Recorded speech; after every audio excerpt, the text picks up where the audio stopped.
जय हिंद दोस्तों। आज के इस वीडियो में मैं आप सबसे बात करूंगा यूपीटीपीएससी जूनियर असिस्टेंट के विषय में कि इसकी शॉर्टलिस्ट नोटिस कब तक आएगी, उसके साथ साथ इसका एग्जाम डेट क्या रहने वाला है और पेट का कट ऑफ क्या रहेगा। और उसके साथ साथ हम बात करेंगे कि यूपीटीपीएससी जूनियर असिस्टेंट की जो वैकेंसी आई है इसमें इतने बड़े सिलेबस को कंप्लीट करने के लिए आपके पास कौन कौन सी बुक होनी चाहिए, किस बुक के माध्यम से आप अपने सिलेबस को कंप्लीट कर सकते हैं। अगर आप देखें दुनिया का कोई भी एग्ज़ाम हो उसको पास करने के लिए बस 3 चीज़ों की आवश्यकता होती है।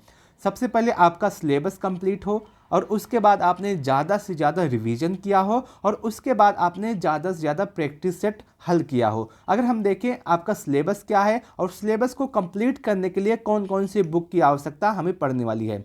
सबसे पहले बात करें सिलेबस के विषय में, तो आपके एग्जाम में 5 टॉपिक से प्रश्न आने वाले हैं, जिसमें आपका Hindi, reasoning, GK GS, computer और यूपी स्पेशल शामिल है। जिसमें हिंदी से 30 प्रश्न, रीजनिंग से 15 प्रश्न, जीके जीएस से 20, कंप्यूटर से 15 और यूपी स्पेशल से 20 प्रश्न आएंगे। टोटल आपके एग्जाम में 100 प्रश्न आएंगे, 100 नंबर का होगा। 120 मिनट आपको दिया जाएगा इन प्रश्नों को हल करने के लिए और उसके साथ साथ आपके एग्जाम में 1/4 की नेगेटिव मार्किंग होने वाली है। अब बात करते हैं कि आप अपने सिलेबस को कैसे कंप्लीट कर सकते हैं और उसके साथ साथ मैं आपको बता दूं, अगर आप इस एग्ज़ाम को अच्छे से देना चाहते हैं, इस एग्ज़ाम में अपनी जॉब लेना चाहते हैं, तो सबसे पहले कोई बुक ना उठाइए। सबसे पहले आप यूपीटीपीएससी का प्रीवियस ईयर उठाइए और यूपीटीपीएससी के प्रीवियस ईयर को ज़्यादा से ज़्यादा हल कीजिए। जितना ज़्यादा हो सके उतना ज़्यादा उसमें सवाल लगाइए, क्योंकि यूपीटीपीएससी की खास बात यह है कि इसमें जो प्रश्न आते हैं उसमें से 70% प्रश्न आपकी प्रीवियस ईयर से ही होते हैं। तो सबसे ज़्यादा इंपॉर्टेंट है आपका प्रीवियस ईयर। अब बात करते हैं कि आपके सिलेबस को कंप्लीट करने के लिए कौन कौन से बुक की आवश्यकता पड़ेगी। सबसे पहले आपका हिंदी आता है। हिंदी इसलिए इम्पॉर्टेंट है क्योंकि इसमें आप अच्छा स्कोर कर सकते हैं और आपके एग्जाम में सबसे ज़्यादा वेटेज हिंदी का ही है। हिंदी से आपके एग्जाम में 30 प्रश्न आने वाले हैं, यानी कि आपके एग्जाम में 30 प्रश्न 30 सवाल आएगा और 30 नंबर का ही होगा। हिंदी से 30 नंबर आएंगे और हिंदी को कंप्लीट करने के लिए, हिंदी में अच्छा स्कोर करने के लिए आपके पास 2 बुक होनी चाहिए। एक आपका लूसेंट का सामान्य हिंदी और दूसरा आपका आदित्य पब्लिकेशन का जो बुक आता है सामान्य हिंदी का, उसका। अगर आपका सिलेबस कंप्लीट हो गया हो, आपने हिंदी 1-2 बार पढ़ ली है, तो उस दशा में आपको लूसेंट बुक की कोई आवश्यकता नहीं है। आप प्रैक्टिस करने के लिए आदित्य बुक को ले सकते हैं। आदित्य बुक एक ऐसी बुक है जो कोई भी एग्जाम की तैयारी करता हो उसमें अगर हिंदी आता है तो वो बच्चा आदित्य बुक पढ़ता ही पढ़ता है। यहाँ तक कि अगर आप देखिए जो ARO वाला बच्चा है वो भी आपका आदित्य बुक की आदित्य पब्लिकेशन की बुक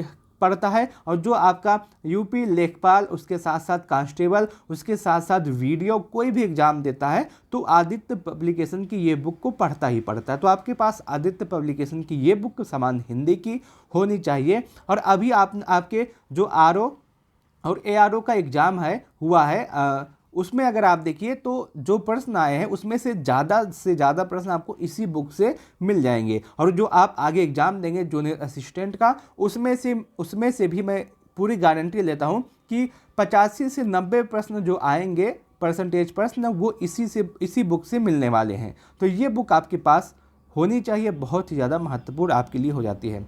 उसके बाद आपका आता है कंप्यूटर, क्योंकि इस समय सभी लोग परेशान है कि कंप्यूटर कहाँ से पढ़ा जाए, कंप्यूटर में अच्छा स्कोर कैसे किया जाए। और उसके साथ साथ आपने देखा होगा यूपीटीपीएससी की तरफ से इस समय जितने भी एग्ज़ाम हो रहे हैं उसमें कंप्यूटर आ रहा है और कंप्यूटर के अच्छे प्रश्न भी पूछे जा रहे हैं। तो कंप्यूटर को कंप्लीट करने के लिए, कंप्यूटर में अच्छा स्कोर करने के लिए आपके पास 2 बुक में से कोई एक बुक हो तो आप अच्छा स्कोर कर पाएंगे। सबसे पहले आपका आता है परीक्षा मंथन का जो कंप्यूटर आता है, कंप्यूटर एक परिचय करके, तो आप उसे ले सकते हैं, या फिर आप जो लूसेंट की बुक आती है कंप्यूटर की उसे ले सकते हैं। दोनों में से कोई एक बुक ले लीजिएगा, दोनों अच्छी हैं। अगर आपके पास दोनों है तब भी कोई दिक्कत नहीं, अगर आपके पास एक है तब भी कोई दिक्कत नहीं, अगर आपके पास नहीं है तो आप इसको ले सकते हैं। कोई भी बुक ले लीजिएगा, चाहे परीक्षा मंथन या फिर कंप्यूटर, कोई भी बुक अगर आप लेंगे तो आपके लिए बहुत अच्छा होगा, बहुत अच्छे आप स्कोर कर पाएंगे कंप्यूटर में। उसके बाद आपका आता है यूपी स्पेशल। यूपी का एग्जाम है तो यूपी स्पेशल पूछा ही जाएगा और यूपी स्पेशल से अच्छे क्वेश्चन भी आएंगे। और यूपी स्पेशल को कंप्लीट करने के लिए आपके पास एक बुक होनी चाहिए, उस बुक का नाम है परीक्षा बाड़ी। बहुत ही अच्छी बुक है, कोई भी बच्चा यूपी में एग्जाम देता है तो इस बुक को पढ़ता ही पढ़ता है। और इसी से आप देखेंगे आपके एग्जाम में यूपी स्पेशल के जितने भी प्रश्न आएंगे इसी बुक से आप मिल जाएंगे। और इसके साथ साथ आपको यूपी का जीके जीएस पढ़ना ही है, इसके साथ साथ यूपी का आपको करंट अफेयर भी पढ़ के जाना है, क्योंकि ज़्यादातर जो क्वेश्चन आते हैं वो करंट से संबंधित होते हैं या तो फिर करंट ही होते हैं। तो आपको ये बुक पढ़ने की बहुत ज़्यादा आवश्यकता है यूपी स्पेशल में अच्छा स्कोर करने के लिए। उसके बाद आपका आता है रीजनिंग। अगर आप देखें इस समय जो यूपी से एग्जाम हो रहे हैं यूपी SSS के माध्यम से, उसमें जो रीजनिंग का वेटेज है वो लगातार बढ़ता जा रहा है और रीजनिंग अच्छे लेवल का पूछा जा रहा है। आप कोई भी एग्जाम प्रीवियस ईयर का उठा के देख सकते हैं, यहाँ तक कि जो जूनियर असिस्टेंट का एग्जाम हुआ है 1262 पदों पे, उसका भी रीजनिंग आप उठा के देखें तो बहुत ही अच्छे लेवल का रीजनिंग पूछा गया है। उसके साथ साथ आप जो वीडियो का एग्जाम हुआ है आप उसे भी उठा के देख सकते हैं। तो रीजनिंग का जो लेवल है वो लगातार यूपी SSS में बढ़ता जा रहा है और इसको कंप्लीट करने के लिए आपको ज़्यादा कुछ नहीं करना होगा। इस समय आप जितने भी बच्चे इसको देख रहे होंगे ज़्यादातर बच्चे ऐसे होंगे जिनका रीजनिंग कंप्लीट हुआ होगा, 1 से 2 बार आपने रीजनिंग को पढ़ लिया होगा।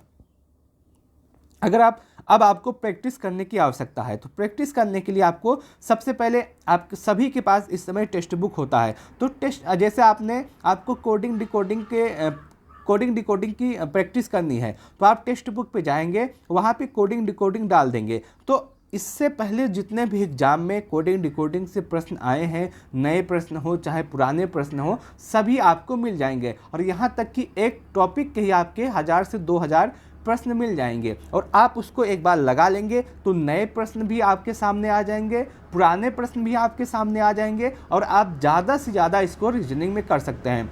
रीजनिंग बहुत ज़्यादा इंपॉर्टेंट है क्योंकि अब यूपी में यूपी SSS के माध्यम से जितने भी एग्ज़ाम हो रहे हैं उसमें रीजनिंग का लेवल बढ़ता जा रहा है। तो सबसे पहले आप ये कर सकते हैं, टेक्स्ट बुक पे जाइए और टेक्स्ट बुक पे जैसे आपको प्रैक्टिस करना है रक्त संबंध का, ब्लड रिलेशन का, तो आप उसको उस टॉपिक को आप वहाँ पे डालेंगे। तो जैसे ही टॉपिक डालेंगे तो नए जितने भी प्रश्न हैं, जितने पुराने प्रश्न बन रहे हैं वो सभी आ जाएंगे और सभी का आप प्रैक्टिस कर सकते हैं। और उसके बाद आप ज़्यादा से ज़्यादा यूपी SSS का जो प्रीवियस ईयर हुआ है जिसमें रीजनिंग के प्रश्न आए हैं आप इसको ज़रूर लगाइएगा। आप देखेंगे आराम से 50 से 60 परसेंटेज प्रश्न प्रीवियस ईयर से ही आपको मिल जाएंगे। तो आपका जो रीजनिंग है, रीजनिंग के लिए उसके साथ साथ जितने भी टॉपिक मैंने बताया उन सभी के लिए यूपी SSS का प्रीवियस ईयर बहुत ज़्यादा इम्पॉर्टेंट है। उसके बाद आता है सबसे इम्पॉर्टेंट टॉपिक जीके जीएस का, जिसको पढ़ने में बहुत ज़्यादा दिक्कत होगी। आप परेशान न होइए, मैंने इंपॉर्टेंट टॉपिक लिख दिया है कि जहाँ से आपके एग्जाम में प्रश्न पूछे जाते हैं। जीके जीएस में आप देखें तो आपके पास करंट भी है, पॉलिटी भी कंप्लीट करना है, इकोनॉमिक्स भी, हिस्ट्री भी, यूपी स्पेशल भी, स्टैटिक भी और उसके साथ साइंस भी, सभी कुछ आपके एग्जाम में पूछा जाता है। और आपको ज़्यादा परेशान होने की आवश्यकता नहीं है क्योंकि मैंने जो पूछा जाता है यूपी SSS में, जितने भी टॉपिक यूपी SSS में पूछे जाते हैं, अभी तक जो एग्ज़ाम हुआ है जितने भी टॉपिक पूछे गए मैंने सभी कुछ लिख दिया है। अगर आप देखें, अगर आप इसको ही कंप्लीट करके चले जाते हैं जो टॉपिक मैंने आपके सामने दिया है, तो मैं गारंटी लेता हूँ जीके जीएस से आपके ज़्यादा सवाल गलत नहीं होंगे और जो सवाल आएंगे वो इसी टॉपिक्स में से आएंगे। सबसे पहले इतिहास को देखिए तो इतिहास को तीन प्राचीन भारत, मध्यकालीन भारत, आधुनिक भारत और सबसे ज़्यादा इंपॉर्टेंट आपके एग्जाम के लिए आधुनिक भारत है। तो जैसे देखिए यूपी SSS का फेवरेट टॉपिक है जैन धर्म, बौद्ध धर्म, यहाँ से क्वेश्चन पूछा ही जाता है। तो मैंने सब कुछ जो इंपॉर्टेंट टॉपिक है सब कुछ लिख दिया, तो आप यहाँ से कंप्लीट कर सकते हैं। ज़्यादा से ज़्यादा जो आपका टॉपिक है वो इसी में से आएगा। जैसे यूपी स्पेशल आपका है तो यूपी स्पेशल का परिचय और भूगोल आपको पढ़ना ही है, यहाँ से प्रश्न पूछे जाते हैं। जो राजकीय चीज़ें हैं, राजकीय प्रतीक है, वहाँ से क्वेश्चन पूछे जाते हैं। राज्य व्यवस्था हुआ, उसके साथ साथ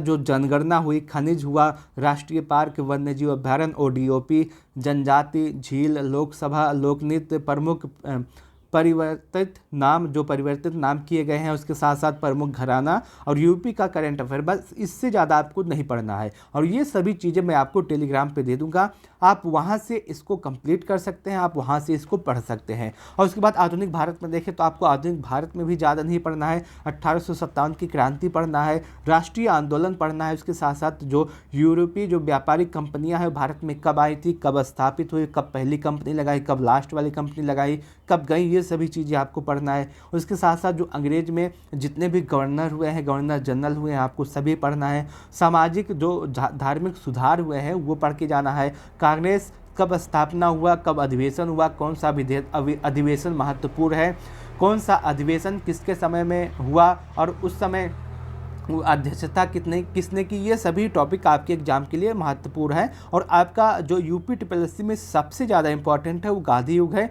यहाँ से आपके एग्जाम में क्वेश्चन पूछा जाता है। तो जितने भी इंपॉर्टेंट टॉपिक है मैंने आपको दे दिए हैं, लिख के दे दिए, आप इसको पढ़ के जरूर जाइएगा और इसी टॉपिक में से आपका क्वेश्चन पूछा जाएगा, इससे बाहर नहीं आएगा। जितना भी कंप्यूटर का इंपॉर्टेंट टॉपिक हो सकता है, करंट का, पॉलिटी का, जियोग्राफी का, आधुनिक भारत का, उसके साथ साथ यूपी स्पेशल का, जितना भी इंपॉर्टेंट है सभी मैंने आपको लिख के दे दिया है। तो आप इसको टेलीग्राम चैनल से ले सकते हैं। टेलीग्राम चैनल का जो लिंक है मैं वीडियो के डिस्क्रिप्शन में और उसके साथ साथ कमेंट बॉक्स में दे दूंगा, आप वहां से पढ़ सकते हैं।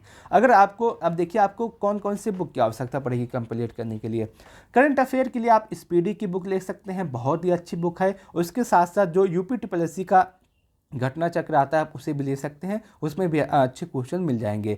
या तो फिर आप कुमार गौरे की रीजनिंग कुमार गौरे सर की जो करंट अफेयर की डेली सीरीज आती है आप उसको पढ़ते हो तब तो कोई दिक्कत नहीं है। और उसके साथ साथ पॉलिटी को, इकोनॉमिक्स को, हिस्ट्री को, यूपी स्पेशल और स्टैटिक, इसको पढ़ने के लिए आपको ज़्यादा परेशान होने की आवश्यकता नहीं है, क्योंकि ये सभी टॉपिक से संबंधित 2 या 3 बुक मैंने अपने टेलीग्राम चैनल पे फ्री ऑफ कॉस्ट दे दिया है, आपसे एक भी पैसा नहीं लिया गया है। तो वो आप सभी जा करके वहाँ से ज़्यादा पढ़ सकते हैं, सभी आपको फ्री में मिल जाएगा। जैसे आप देखेंगे पॉलिटी के जितने भी बुक्स हैं मैंने आपको टेलीग्राम चैनल पे दे दिया, आप वहाँ से देख सकते हैं। इकोनॉमिक्स की जो बुक है मैंने वो भी दे दिया है, हिस्ट्री की जो बुक है मैंने वो भी दे दिया है, यूपी स्पेशल की बुक जो परीक्षा मंथन वाली अभी मैंने बताई वो भी मैंने टेलीग्राम चैनल पे डाल दिया है। तो आप वहाँ से देख सकते हैं, वहाँ से पढ़ सकते हैं। ये सभी चीज़ें आपको टेलीग्राम चैनल पे मिल जाएंगी, तो आपको ज़्यादा परेशान होने की आवश्यकता नहीं है। तो आपके एग्जाम में जितने भी इंपॉर्टेंट टॉपिक थे जो आपका सिलेबस में पूछा जाएगा ये सभी मैंने आपको बता दिया। अब बात आता है कि आपका जो एग्ज़ाम होगा वो कब तक होगा और कितने बच्चों को मेंस एग्ज़ाम के लिए पास किया जाएगा। तो मैंने आपको पहले ही बताया है कि आपके एग्ज़ाम में सभी बच्चों को पास किया जाएगा। अभी तक जो संभावना दिख रही है वो यही है कि जितने भी बच्चों ने इसमें आवेदन किया है उन सभी को मेंस देने का मौका मिलेगा। और आपका जो शॉर्टलिस्ट नोटिस है ये बहुत जल्द जारी हो सकता है, इसी मार्च के मंथ में, मार्च के लास्ट वीक में या फिर अप्रैल के फर्स्ट वीक में आपका शॉर्टलिस्ट नोटिस आ जाएगा। और जो आपका एग्ज़ाम होगा वो इलेक्शन के बाद ही होगा, इलेक्शन से पहले कोई भी संभावना नहीं है आपके एग्ज़ाम होने की। तो अभी आपके पास पर्याप्त समय है, आप आराम से इस पूरे सिलेबस को कंप्लीट कर सकते हैं, इस पूरे सिलेबस को 1 से 2 बार कंप्लीट कर सकते हैं और उसके बाद ज़्यादा से ज़्यादा आप रिवीजन भी कर सकते हैं। ये पूरा वीडियो है, मैं उम्मीद करता हूँ कि आपको यह पूरी जानकारी अच्छी लगी होगी, पूरा वीडियो अच्छा लगा होगा। यदि आपको वीडियो अच्छा लगा हो तो आप सभी लोग इस वीडियो को लाइक अवश्य कीजिएगा, अपने दोस्तों के साथ इस वीडियो को शेयर करना ना भूलें। उसके साथ साथ यदि आपके मन में कोई भी डाउट, कोई भी सवाल, कोई भी कन्फ्यूजन रह गया है तो आप कमेंट सेक्शन के माध्यम से हमसे पूछ सकते हैं, मैं आपके प्रत्येक कमेंट का जवाब अवश्य दूंगा। इस वीडियो को लास्ट तक देखने के लिए आप सबका बहुत बहुत धन्यवाद।